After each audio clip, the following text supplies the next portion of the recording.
Tasted success in the Indian equity markets. In local currency, they've made a lot of money. So are they aligned when you say that Indian markets are also will not be able to escape the lost decade of US and Europe?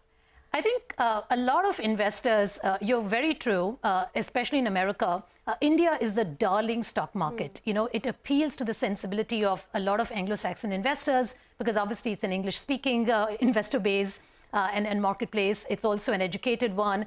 We are a thriving democracy. I mean, all the attributes, you know, that investors look for.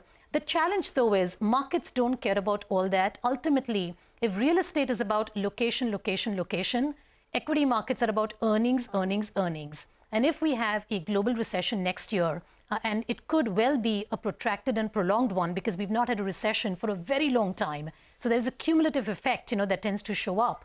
I think India will not be immune. So even when I talk to a lot of chief investment officers, you know, my peers in the US, in private, they will admit to me that they think the Indian stock market is very expensive. They're still exposed to it because it's done so well. But that's the recency bias talking.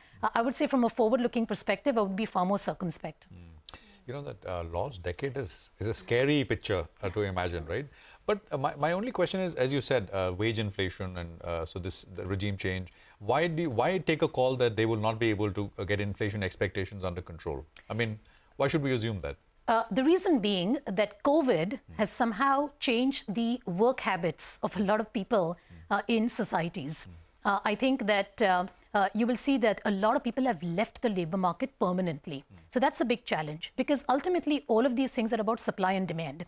And in the US, we have a very red hot labor market. And frankly, if you look at even in the rest of the world, you know, major developed countries, the labor market is quite tight, especially at the base of the pyramid. But Rupal, everything self-corrects, right? I mean, everything in real world starts to fall back to mean, given enough time. In the past, you know, immigration acted as a safety valve on wage inflation. And nowadays, there's so much xenophobia in all of these countries that is no longer the safety valve. So, you know, in the past, we took these things for granted. The other thing is demographics.